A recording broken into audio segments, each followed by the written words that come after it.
Hello and welcome to the Authority of Love. I'm Greg Williams, and it's another Family Foundation Friday with our good friend David Walls. David, thanks again. Greg, good to be with you. Now, we're going to reiterate some things because there's constant developments on these issues. So today you're in for a lot. Some action items that we can ask you to take and continue to follow up on, some court decisions and what's going on with that. I'm going to let David fill in that. There's some box office hits that are worthy of your time and money. There are some CDC guidelines and some guidance in our state that's not worth neither your time or your money, but we need to take action on that. And then, of course, we're going to plug the Family Foundation's Kentucky Family Forum. So now, if you have not gotten the last few, you can go back to wjmm.com, click on their podcast tab and Love and Lordship links, and you'll find today and previous 2 days. That would not get you back to last Friday, but it would give you some of the other Love and Lordship ones. Or you can go to loveandlordship.com and find all of these through our Podbean and Vimeo pages, articles, all of those. So thank you for doing that. Appreciate your response. You can contact me at loveandlordship@gmail.com. That's loveandlordship@gmail.com. So with that said, we're going to pitch it to David. David, tell us a little bit what's going on with the SB 150. I know we've been lingering on that, but there's things happening, right, with the circuit court and all that. Yeah. Well, I'll kick off with the legal update. Yes, Greg, yes. You and I talked about how the portion of SB 150 that protects kids from these harmful gender transition interventions that had been challenged in court. There had been a federal judge here in Kentucky that had put an injunction from that law going into effect. The attorney and explain to our listeners what that means. If he puts an injunction on it, at that moment, what happens? It's essentially holding the enforcement of the law while the case continues. So basically, it goes play. back to what it was before the law, right? Right. Okay. Right. Okay. And in that case, the judge actually put that in place the day before the law went into effect to begin with. Okay. On that piece of law. But so that challenge, our Attorney General is defending the law in that case, and he had appealed that decision to the Sixth Circuit. There are a number of challenges going on these laws. I'm thankful to the Lord there are now 20 states that have passed similar laws protecting kids from these harmful, damaging procedures. Tennessee is another, our neighbors to the south, also in the Sixth Circuit. Yes. So right. they had a legal challenge to their laws. We had actually joined with our family policy allies in Tennessee and a number of others and submitted a brief, a front of the court brief in that case because they were a little further along in that case than we were here in Tennessee. Anyways, the good news is that late last week we got word from the Sixth Circuit. The Sixth Circuit actually put a stay, essentially undid the hold on the Tennessee law. Right. And so Tennessee's law protecting children from so-called gender transitions has gone into effect, which is good news for Tennessee. Right. Why is that also good news for Kentucky? Yeah. Because what has now happened is both of those cases have been combined. There have been arguments set. And I'm optimistic that we're going to see the Sixth Circuit also put a stay, hopefully, Lord willing, on our law so our law can go into effect. As we wait for the arguments to be made later this year in the Sixth Circuit. And those are obviously, as you have expressed, all really good developments. But what I'm hearing is, and for our listeners, the fact that they have accepted both cases and now put them together and are willing to hear them, the fact that they stayed the injunction for Tennessee likely means it will for Kentucky soon as well. Yeah, and again, they're not arguing to the full merits of the case yet, but you do have to make a legal argument. And what it means is that the Sixth Circuit is at least skeptical of some of the arguments that the ACLU made. Look, I'm gonna go much further than that. It is You can do outrageous. That. It is outrageous that any federal court would step in and stop a duly enacted law that seeks to protect children from being mutilated. There's really nothing more foundational in terms of a right role of government in terms of some of these laws and protecting kids. But this issue continues to be a big issue across the nation. There's a number of court challenges playing out. We are continuing to work with our Family Policy Council allies, and we'll be submitting a friend of the court brief again at the Sixth Circuit on both now that these cases have been combined. These are important cases, so we need to continue to pray that we have judges in the Sixth Circuit and elsewhere in the country that uphold truth and righteousness and the law in these cases. Absolutely. And in line with that, on the local level, we're finding out here in Kentucky that people are still following the lawless advice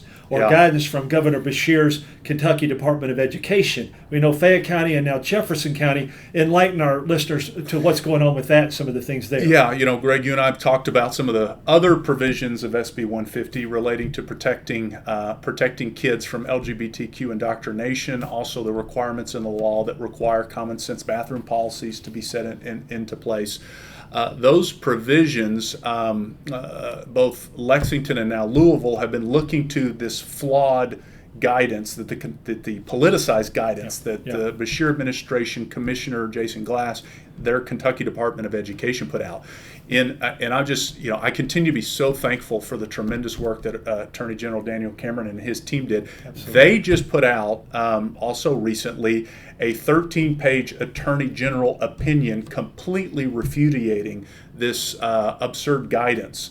And folks can go to our website at kentuckyfamily.org. Michael Johnson and our team put together a very nice summary of what the Attorney General said, and we link to his guidance. But I'll summarize. You need to follow the law. Yes. And explain what the law was there for, absolutely. Right? Yes. And school districts need to follow all of the provisions. That would include protecting kids in K through 5, saying you can't teach human sexuality, and then further than that, saying you cannot teach at all sexual orientation, gender identity, gender expression, what I would call indoctrinating kids in the LGBTQ agenda Grooming. At all in K through 12. And then further than that as well, schools need to put in place, as required as the law, to put in place a common sense bathroom and intimate use facility policy. Protect our children. Yep. And to stop this madness that we're seeing, where some school districts are allowing typically biological boys who say they're girls to have access to facilities. That's how simple it is. So Louisville, Lexington, Jefferson County, Fayette County have been very front and center about looking for ways to not follow the law.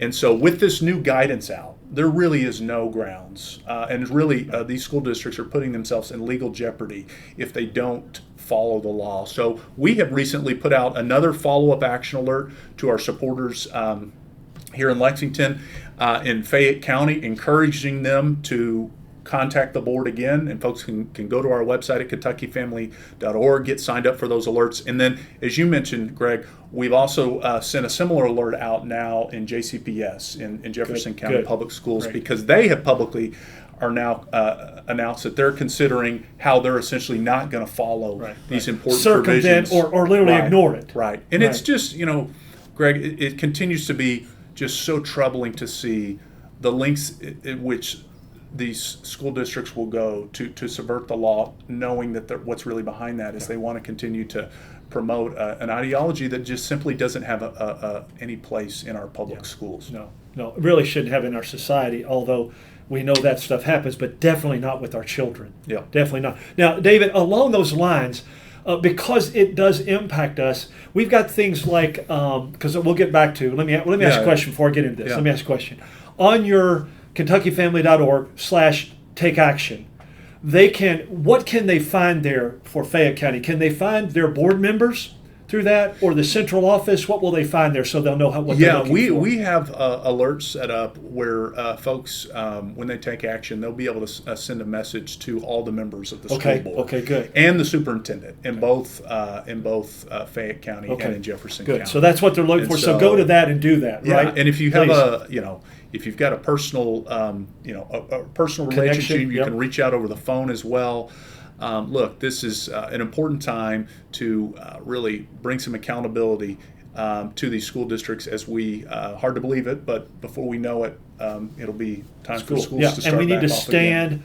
as disciples of Christ and as His church. We need to stand for what's right. Right. And look, it is right. We care about we care about the hearts and minds of our kids in the public schools, and so. Let me get back to what I was going to make the connection with on the federal level, because it falls right in with this. Is just this last week, the CDC came out with some statements and information about men chest feeding. I know that's Maybe we're PG-13 now, but it's really crazy that we would even have that conversation, that we are not only so lawless, but we are so ignorant, Yeah. and we're so depraved.